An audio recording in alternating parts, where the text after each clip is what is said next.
Welcome to the Career Growth Sessions podcast by Destiny Education. I am your host, BJ Barango. Now, in this episode, our guest is Ejakpovi Agarin, an internationally respected cybersecurity strategist. He will be discussing building a future-ready skill set. In this episode or so, we will discover the in-demand skills and certifications sought after by employers in IT, business, education technology, and social enterprises, and learn how online education platforms offer flexible, accessible pathways to acquiring these skills. Leading the conversation in this episode is the General Manager of Destiny Education, invaluable. Now let's get started on this episode.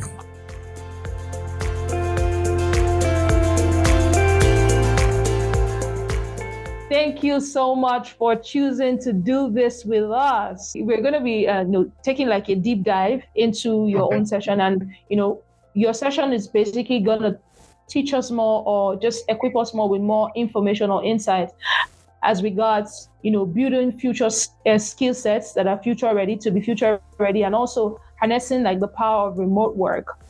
So my first question to you is, which aspects of the technical skills or credentials are currently most desirable for IT professionals across different areas? So what would you say are the most desirable skill sets for IT professionals? To answer the question, it's a common question I get a lot when I discuss with people. And in as much as it's easy to just call through a lot of things in there, I tend to tell people, follow the money. Now, when I say follow the money, it's a quick, I may waffle a little, but just permit me. Why do I say follow the money? If you look at industry 1.0, 2.0, 3.0, 4.0, let's go jump straight. In 1.0, what was the key thing? It was about having enough people in the farms to be able to harvest produce. So then, yes, what was the key thing there? The definition of money was anyone who could have access to lots of kids or workers. So if you're very active as a man, then you're rich, because then you had more kids, more people to work. And that being active was the desirable currency then. And desirable skill or competence. Move down to industry 2.0, 3.0. It was about production, mechanized production. Yes. And then what was the currency? What was the key thing there? Was the money, or what really drove that whole thing was oil. Why? You needed oil and oil produced. So with that, what was the in thing was the hot selling thing was anything that was any role that revolved around oil. Yes. Now in 4.0, it's about IT and all that, but the key thing is not IT. The real money there is data. Now, so anything you want to do, when I say follow the money, technically, in reality, I'm saying follow data. So everything with data, because that's the money spinner, not the IT is. So now people will say, oh, come and be a developer. Come on. Like, I enjoyed the business presentation, but truthfully, I have a different perspective when you look at that. There are a lot of roles that are dead. Roles that are not focused on data are dead. If you're doing system support, it's dead. No one repairs computers. If my phone is dead, the truth is, if you've had some good experience, especially if you work in a place where you have insurance most times, if your phone is dead, you don't fix it, you replace it. Because when you fix it, it's never the same. It's like, so now what do people do? People want to trade in their cars after 4 years, so that by the time the car useful life, and that's how it is. So a lot of roles are becoming redundant, even as wonderful as software engineering now. Why do I pay? Well, it's Google is laying off people, software engineers. Why? AI. A good AI tool, Claude, ChatGPT, Copilot can write code for you from a UI. A UI designer is more even valuable right now than a developer. And that's why I say when it comes to because the UI needs to, for a UI designer, he needs to understand the business requirement. He needs to sit and get it out of your head and put together piece. And after piecing together the design, an AI tool now can write a code based on that design. An AI tool can write a threat model, develop a threat model, analyze it based on a high-level design. So the world is evolving, and the only way to stay relevant is data. Follow data.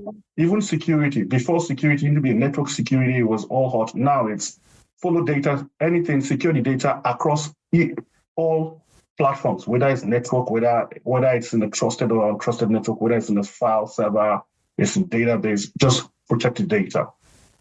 If you want to be, if you are into someone who has bias for compliance, you look at data protection and all that. And even that is beginning to die out because the skills now, people are going into more privacy engineering.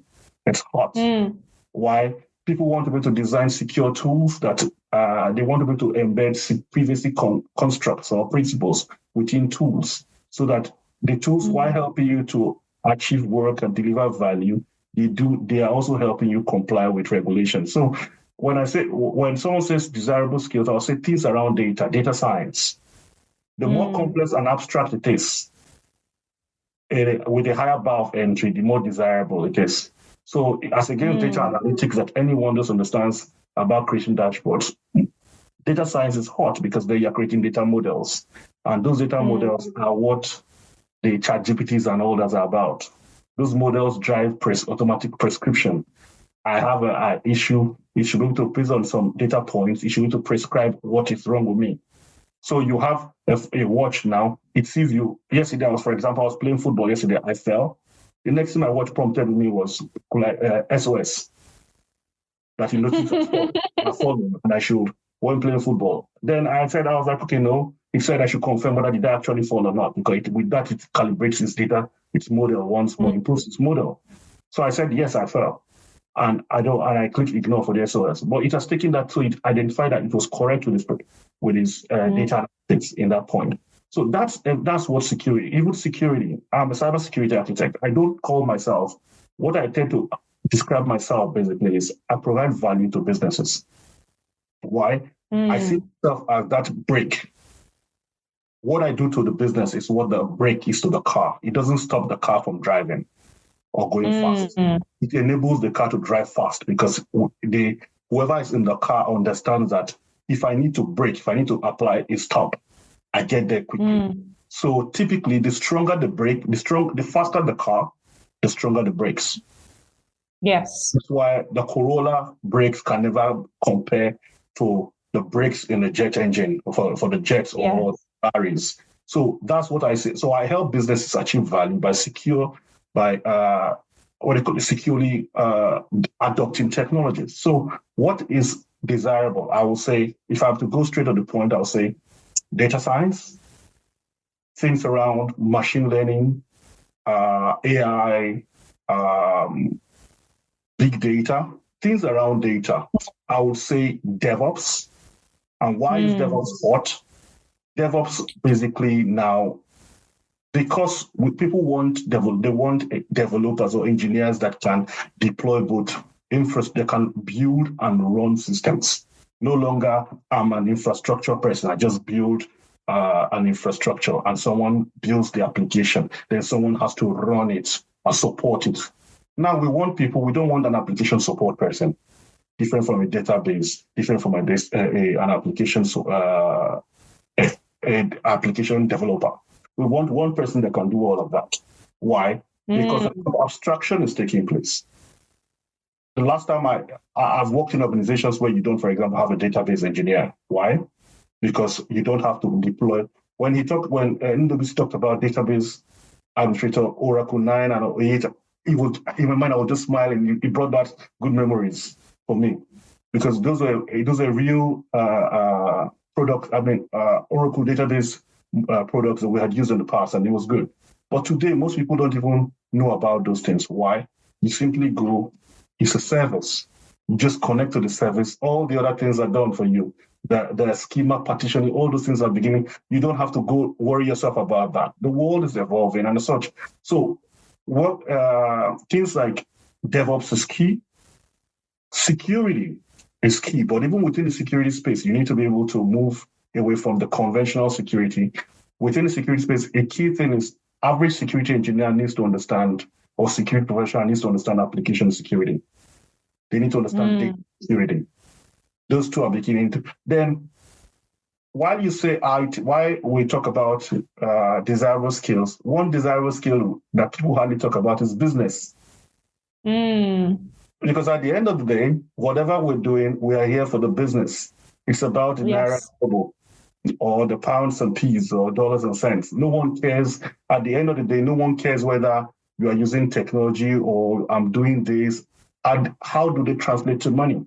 So as we build, while we preach about building these technical skills, competencies in these IT areas, one thing I'll keep emphasizing is build business knowledge. Go and know the business. You can better support the business. You can better secure the business, solve the business problem when you know what the business is about. I worked in banking. I hated everything numbers then. I said, oh, no, I'm a tech person. I want to be a security person. But today I'm doing a DBA because I want to understand business. When people have problems, they go to get a BA now to come and as an intermediary between yourself, because the IT person is speaking a different language, the business person speaking a different language. Then you need a BA to do as an intermediary. The world is evolving. Why should he get a BA when this guy should be able to talk to this guy directly? If he can't, we go get someone who can do it. And now you're having a lot of people, like Emily talked about, you have people who read business, accounting, coming to do security now. So they bring with them key business and finance skills to come. Yes. So that becomes a core. So at the end of the day, while we preach all these wonderful areas, data science, cloud, cybersecurity, previously, AI, ML, learn the business, fundamental. Wow. Thank you so much. In fact, that particular question that you have just, answered has even delved into a couple of other questions that I would have, asked you. So I'm just going to skip those other questions that, you've touched a bit on and just move forward to the ones you've not, touched on a bit.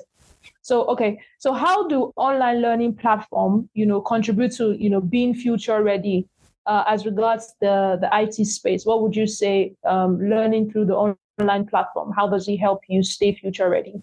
Okay, I'll reinforce what NWCD former speakers talked about.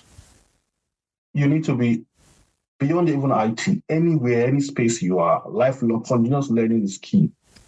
And gone are the days when I was doing my master's, I remember, they tell you that they prefer you citing, and they advise us to read more of journals and papers than books. Why? Between when the book is written, being reviewed, up to the time it's published, and then it lands on your shelf or on the shop or internet where you get to buy, it's already obsolete. At least 60 or 70% of what is in it is obsolete.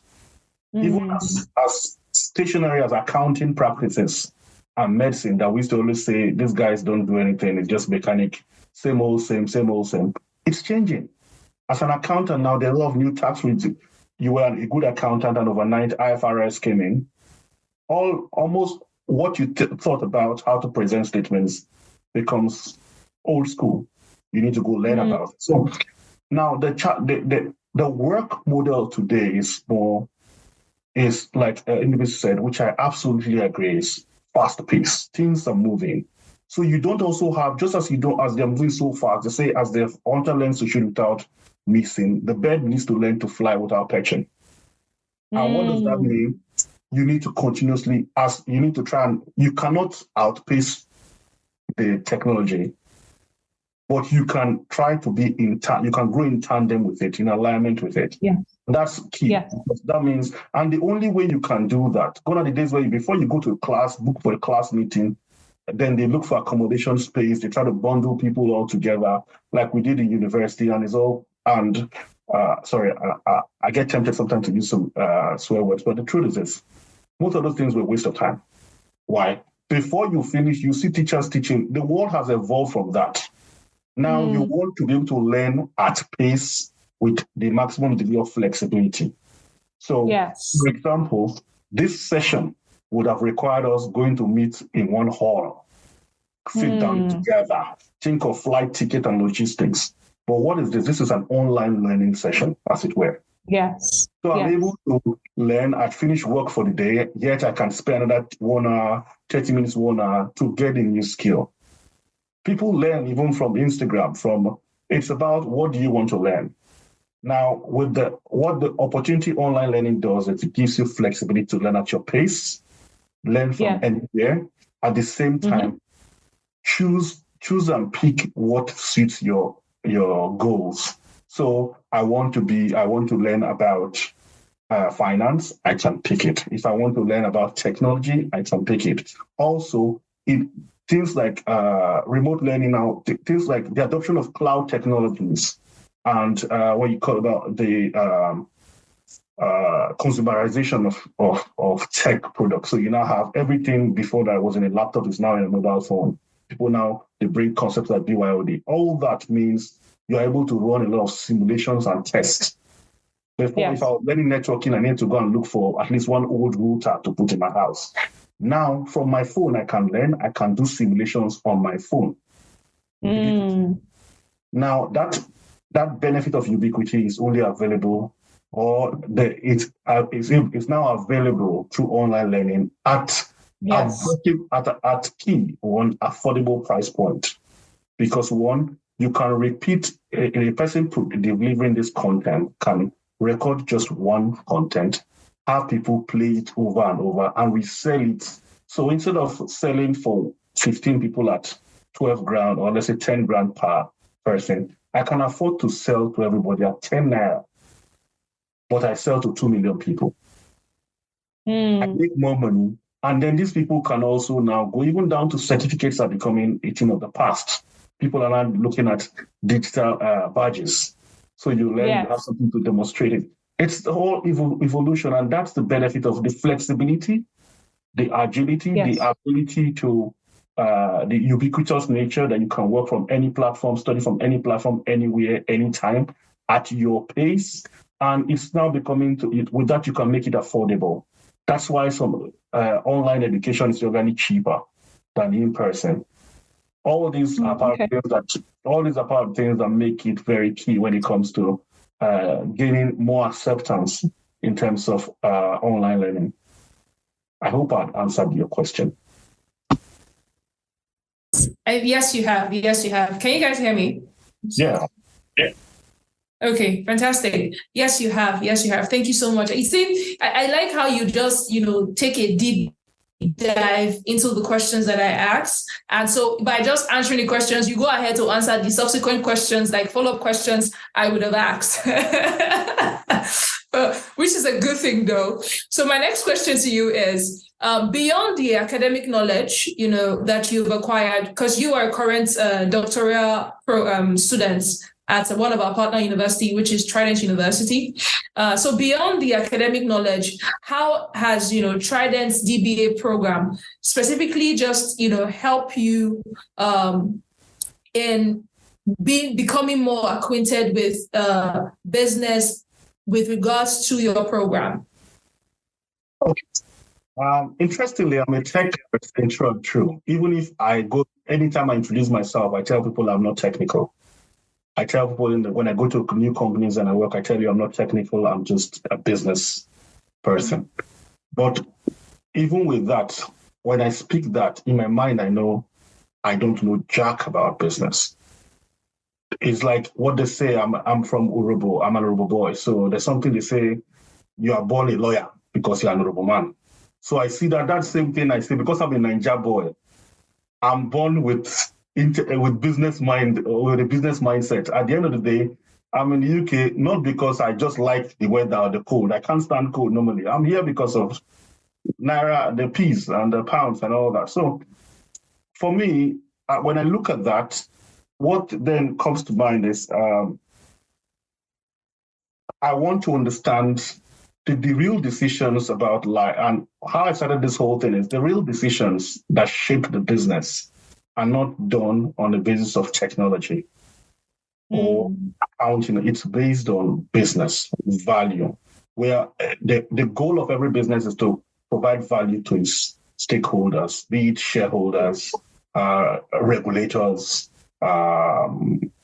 investors, even employees and customers. So it's about value creation. And for you to be able to also, beyond that, I need to understand a lot about management, a lot about leadership.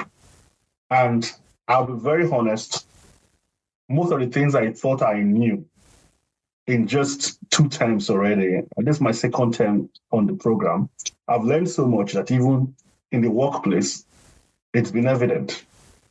Now, when we have conversations, the first thing I tell you, so what? What is the business requirement? More so, I also try my best now. I'm doing a current course the current course I'm doing is on organizational management and leadership. It's terribly hard for me because I'm a techie. I don't know these concepts. So when I talked about the truth is that it has made me a better person, even as I struggle on the course, because when Ndubisi talked about how tough it is demanding. It is tough. Interestingly, I have a colleague that brought me in, a professional colleague that introduced me to the course. She's on the call as well. So we're both on the program. At the point, I was like, this lady did not tell me it was just demanding. But it is, I'll be very honest. And it made me, after 3 weeks into the program, I told a mentor of mine, I said, if I finish this and you call me Ejakpovi and you don't call me Dr. Ejakpovi, we will fight. Why? It is tough, but from every day you're getting better. Now I understand a lot of myths around, leaders are born. That's wrong. Why? Leaders are made. It's about when you start your making process. Some people, if you're born, some people are taught or made. They are taught in a structured way. Some people just pick it from your immediate surrounding will define how it is. But at the end of the day, it's teaching. Either you're doing some people. So if you grow up in a place and look at how it works in business, an Igbo man is born into a small boy in an Igbo family that's very business centric. He's born there. From day one, he's already used to handling money. That child at 5 will be a better business manager than myself in my 30s. Because why? He's been schooled, knowingly or unknowingly, with that mentality about frugality, about seizing opportunities, identifying opportunities and the likes. And I think for me, that has been the benefit of going Trident. As against doing a DBA, I had the option I rejected a PhD initially for my uni, saying I wanted to make money outside of tech. Then later, I met a friend who started doing a DBA in health and safety, and she made me understand the differences. And when I went to Trident, I just spoke with my colleague here.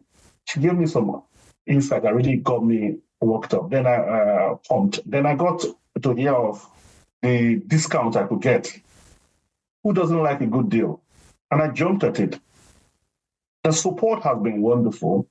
The learning is tasking, but it is more experiential. So you're learning from both the conversations, like we talked about, you're learning from conversations, you're learning from the teachers, and most of them are industry folks. So they're not just coming. And the DBA also is structured not to teach you.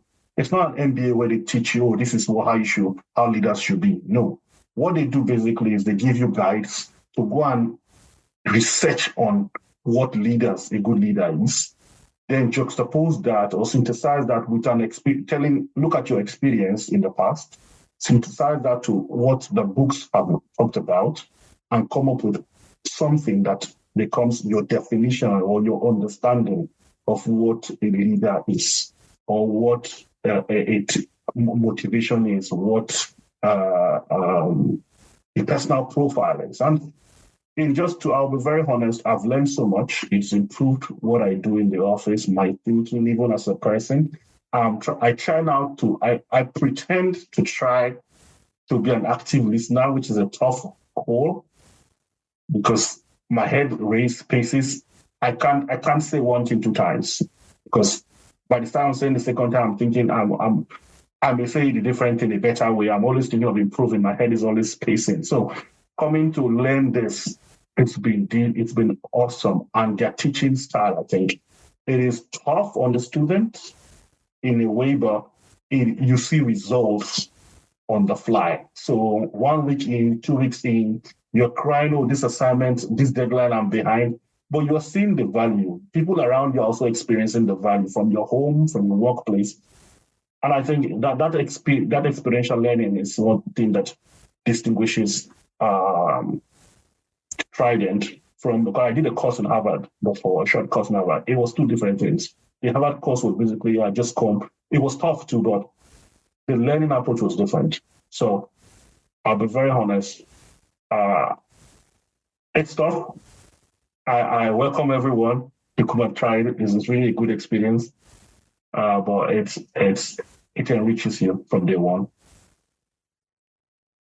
Fantastic. Thank you so much for sharing that with us. So my next question to you is, what are the effective strategies that leaders can implement to encourage collaboration within virtual teams and also overcoming limitations around remote work communications and just ensuring effective team management within the remote workspace? Personally, the current course I'm doing this term is organizational management and leadership. So I think this falls within my playground, so I'll be able to talk about it. Yes, irrespective of whether it's remote or on-site or you're running hybrid workforce, the key thing is this. Actually, when looking at it from a hybrid workforce or remote, is the way we used to work has changed. Yeah. So before it was when I was in the bank, then we wait, you finish, you're done with work at 5. You're waiting for your boss to leave before you leave. Because then it was not and that's why your boss believes you're working when he sees you working. Now, the way of working has changed, where it's about clear objectives, clear deliverables, and you attaining those deliverables. So for you to effectively lead teams in today's world, you need to be very clear. As a leader, the first thing is to define clearly your goals and your expectations, your vision. Create a vision board. Work on your goals. Let it be clear and let it be something that each person can understand in their own words. Not those, yes, people write it in those mantras or pillars. Oh, I have 7 ways in different shops. But if people cannot translate that to what they understand in their own words, forget it. If an 8-year-old cannot read it and make it a clear understanding of what it is, it's useless. Same way people talk about reports. Oh, if you're writing a report to an exec and an 8-year-old cannot read it and understand it, it's crap. So first things first, be clear about your expectations, your goals, your vision. What is the function or your team or the unit setting out to do? What is the leader's vision of where they should be going? That helps everybody work together and share that journey together. And with that, it also helps you when you're trying to recruit, to understand the person I'm coming in, does he share my vision? If you don't, you can only work if they agree, as the Bible says. So the beauty of synergy is knowing that everyone is having a clear path and everyone working in synergy or unison. The other thing is, and for you to, as a leader, for you to work effectively, be it in a remote or hybrid setup, you need to establish protocols or create protocols or opportunities for consistent and clear communication. Try and deploy collaboration tools. Try to bring down the walls of the structural walls of let's say we used to call it levels. Then when I was in banking, you had this, when you were a big boy, when you had those glass houses, those glass offices with the fridge and all that. So because of that, things that were happening on the shop floor were insulated from it. So most times when you're bringing up strategies, it doesn't align to those guys. Those guys just wait. When you go close and go, then you see the real people and doing their thing. You need to now tear down those barriers and effect communication protocols. You see, in most environments, you have people are moving away from things like Teams to Slack. Why? Slack allows for continuous talk, and 20 people can be talking, different threads on the same topic. That's collaboration. So look for effective ways to collaborate, drive collaboration, tear down barriers. People don't need to officially send emails to bosses. You can chat your boss. He should be able to respond. And he can also check in on you. What are you doing? Then one other thing you can do again too is look for ways to drive transparency and accountability. What are you doing? So most times you have people have stand-ups daily. The stand-ups is not there to come and punish anybody. It's to understand what everyone is doing and to get everyone to have a fair view of what each person is doing. Likewise, the leader. The leader needs to also be transparent and accountable. He should come also and share what he's doing for the day, or what his plans are for the day, his expectations of the people for the day or for the week. Those kind of things help to drive. You tear down those barriers, you're able to drive collaboration, better collaboration within teams. Also create opportunities for people to innovate.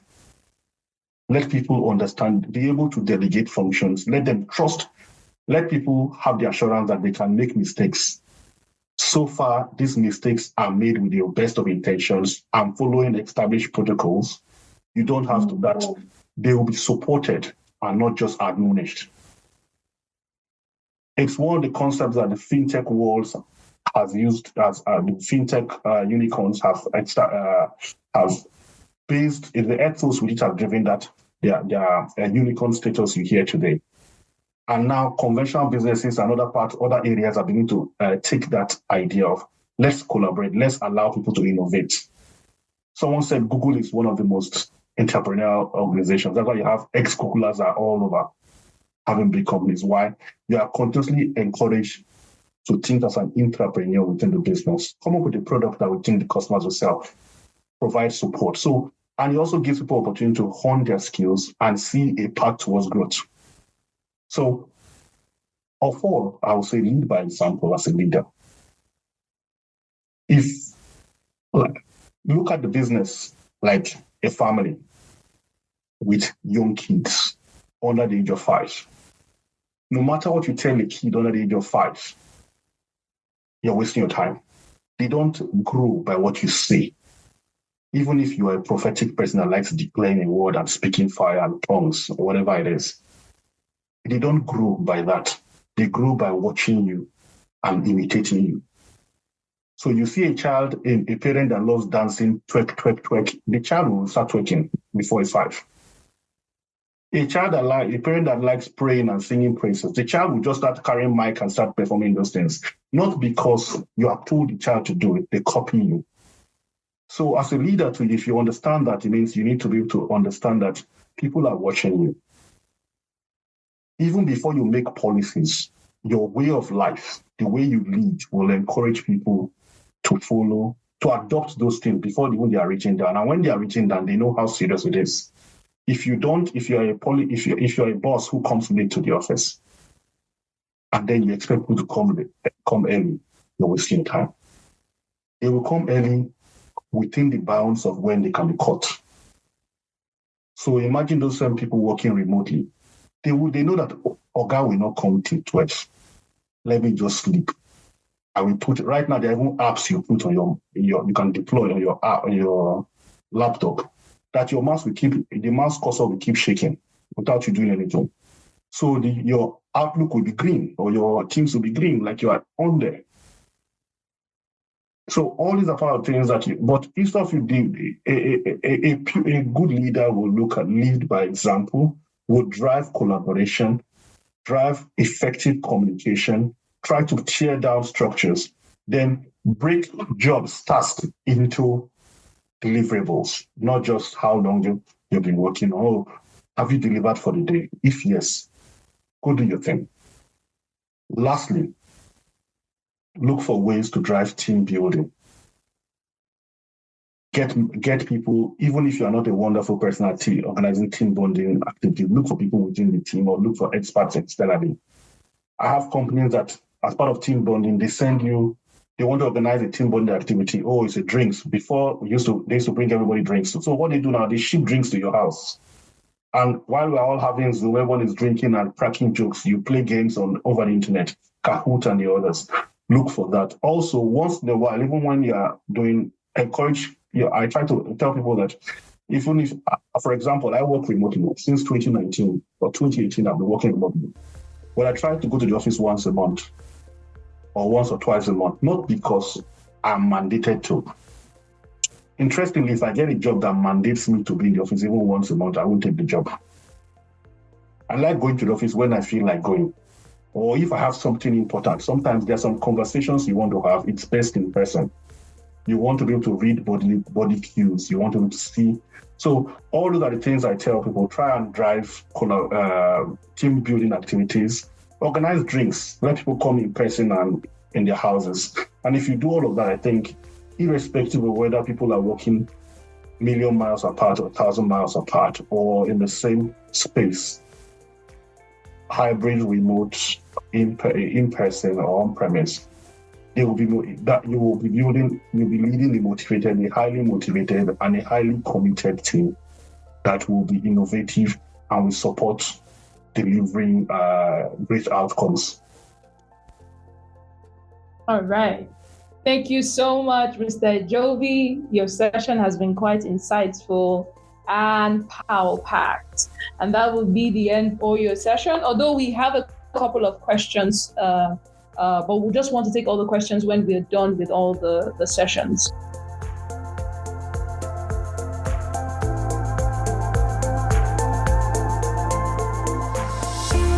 Thank you for joining us on the Career Growth Sessions podcast. If you enjoyed this episode, please subscribe, rate, and leave a review. Feel free to reach out to us on social media with your thoughts or suggestions for future episodes. But remember, this episode is brought to you by Destiny Education, a career and higher education advisory agency. They offer bachelor's, master's, and doctoral degree programs in various fields 100% online through their partner accredited American universities virtual campuses. Now, you can also access a grant that covers up to 90% of your tuition. To get started, log on to destinyedu.com and sign up. A career advisor will connect with you in less than 24 hours to give you more information. You can also send an email to advisors@destinyedu.com and begin your journey.